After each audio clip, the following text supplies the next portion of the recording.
gossip. This is a true story. The names have been changed to protect the innocent and the guilty. Mainly, it's the story of Laura and Jean. Laura and Jean were best friends. They double dated together, they studied together, and often, after school, they went to the corner drugstore together. The drugstore was a favorite hangout. Some of the kids drank Cokes, others read magazines, and they all talked. Talking's lots of fun, except sometimes when you talk about people. That's when the trouble starts. I saw them together yesterday. Of course, I'm just telling you what I saw and heard, but, well, Helen... Hi, everyone. I'm sorry to interrupt, but, Laura, don't you and Mary forget the meeting in Mrs. Hoover's office tomorrow afternoon at 3:30. 3:30. Okay, what meeting's this? The Pep Club, Frida. We've got to nominate people for next year's officers. Who's going to be up for president? Well, the names will be posted on the bulletin board Thursday morning, Frida. Oh, sure, but come on now, you must have some idea now who'll be... Nope. Bye, everyone. Bye. Well, who does she think she is, keeping it all to herself? Is friend Jean your candidate for Pep Club president, Laura? Well, Laura's going to put up whoever's most qualified, Frida. Is Jean qualified, Laura? Is she? You'll find out Thursday, along with the rest of us. Well, wish I had a friend on the nominating committee. You have me, Frida. Well, like I was saying, I saw them together yesterday. Well, Tom said there wasn't anything. Laura. Uh-huh. Laura, I've been thinking, maybe for the next few days, while you're working on the nominating committee, well, maybe we shouldn't see each other quite so much. Are you afraid of what Frida Thompson will say? Well, sometimes people like Frida Thompson can make a lot of people believe what she says. Oh, Jean, don't be silly. Why, no one would dare say that you didn't deserve to be nominated for president. Why, you've worked harder than anyone in the club, and you're dependable, and you make good grades, and... And you're just about the best friend a girl ever had. But, well, let's not give Frida a chance to do any talking. All right, but I sure hate to have to worry about what people will say. So do I. But you have to sometimes, I guess. And Laura, Uh-huh. if anything ever should come up about one of us, let's ask right out. Get the facts. No jumping to conclusions. Okay, but I'd never jump to conclusions about you. After all, you're my best friend. I know. But sometimes people like Frida Thompson can cause an awful lot of trouble between two good friends like us. Now, do we all understand Mrs. Hoover's instructions? We each have a candidate to check on. We're to check with faculty members as to grade and personality qualifications, And then we make a report on these things, bring the reports back, and draw up a final slate of the girls based on our findings. Can we go now? Just a minute. Yes, Mary? I don't think it's fair to ask Laura to check on Jean, since they're best friends and all. Well, I'm sure Laura will be objective about it, Mary. Oh, yes, Mildred. I'm sure Laura will be objective about it. As objective as she can be. Well, how could she help it? We all know pretty well what Jean's qualifications will be. Well, sure. I'm just saying I think it'll look funny for Laura to check on her best friend. Are you saying that, or is Frida Thompson saying it? What do you mean? Okay, hold it. The assignments have been made, and that's that. Now, there's one more thing on Mrs. Hoover's instructions. Then can we go? Yes, then you can go. Here it is. Remember, girls, we have to do a lot of talking about people in this office. Because of this fact, everything talked about in this office must stay in this office. Okay? Sure. That's it for now.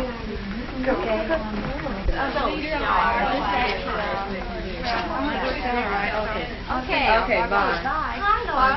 Hi, Frida. Do you still go steady with Jim? Why, yes. Does your best friend go steady with him, too? What do you mean? Look. Oh, Frida, he's just taking her home. Why isn't he waiting for you? Well, I told him not to because of the meeting. Well, when the cat's away, the mice will. Bye now. Why isn't he waiting for you? Let's not jump to conclusions. Let's always get the facts.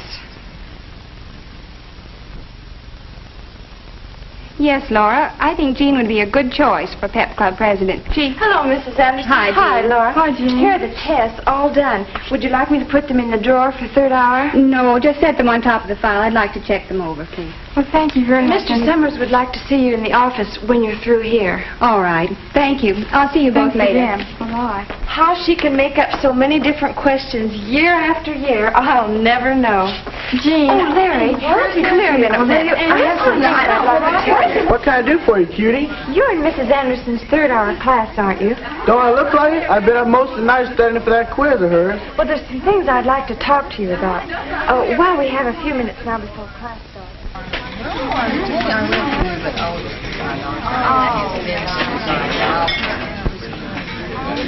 Mrs. Anderson handed back our test papers this morning. Our boy Larry here got an A. So what? So you must have talked to the girl who mimeographed the test. Jean Brownlee mimeographed him. Helpful, wasn't she?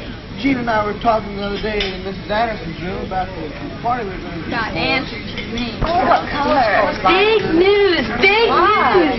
Guess who I saw exchanging notes in study hall? I know, teacher. Jim O'Donnell and Jean Brownlee. But I thought Jim was going steady with Laura. That's exactly what makes this big news. Oh, Frida, don't be silly. Exchanging notes doesn't mean a thing. Well, I'm just telling you what I saw, and seeing's believing. Not always. Well, just yesterday after the meeting, then I... Well, why didn't somebody tell me? I did.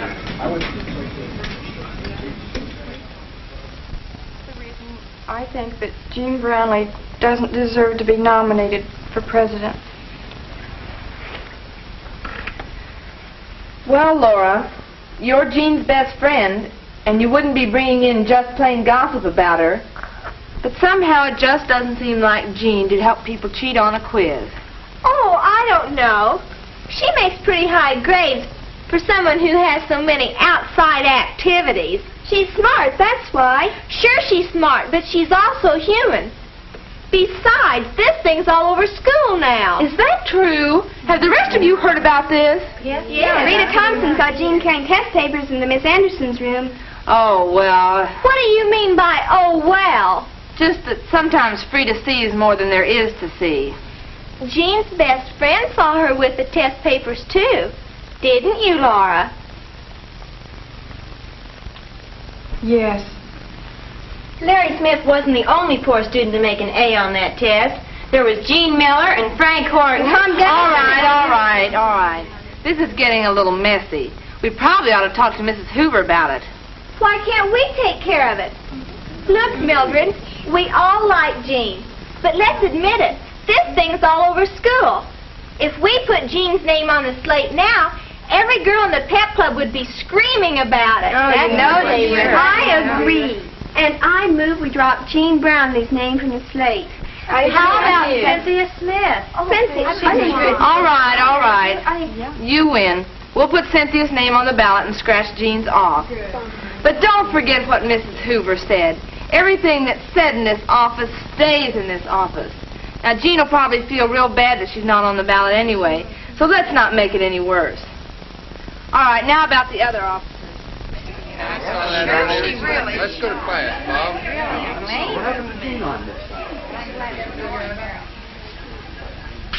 Hi.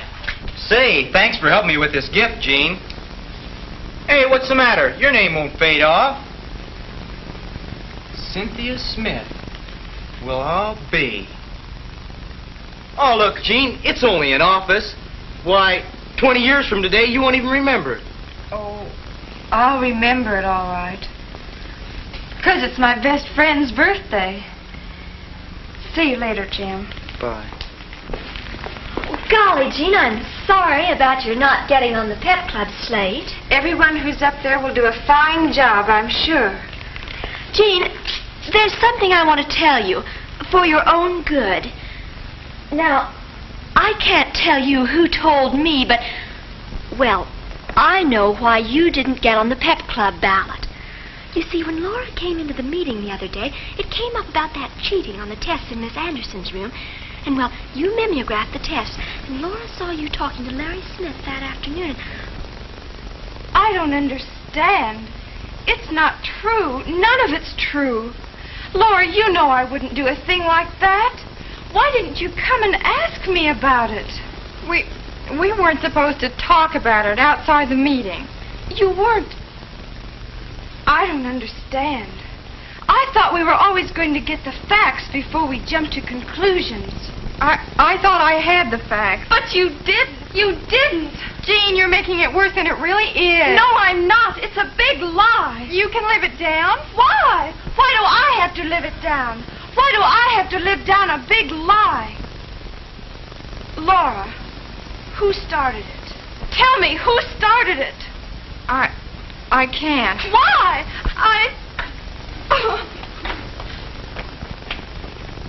She's still upset about that pep club deal? I guess. Women. Oh, well. Say, happy birthday. Here, take it. Why, thank you, Jim, but I thought you'd forgotten. Why should I forget?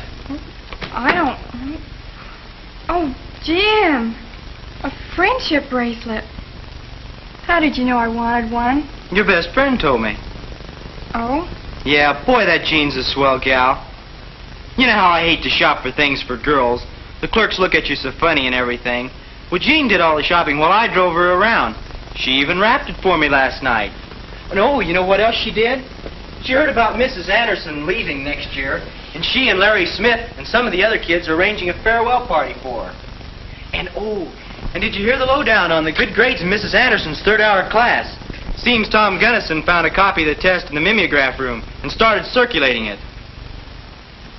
Hey, what's wrong with you? Look, if that was a dirty deal about Jean's not getting on the pep ballot, just tell me. Laura, what's wrong? Nothing's wrong. Go away.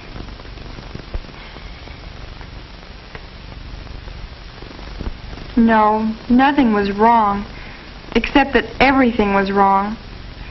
Can Laura do anything to help Jean now that she's sorted the facts from the gossip? How can you tell the difference between fact and gossip? What do you think?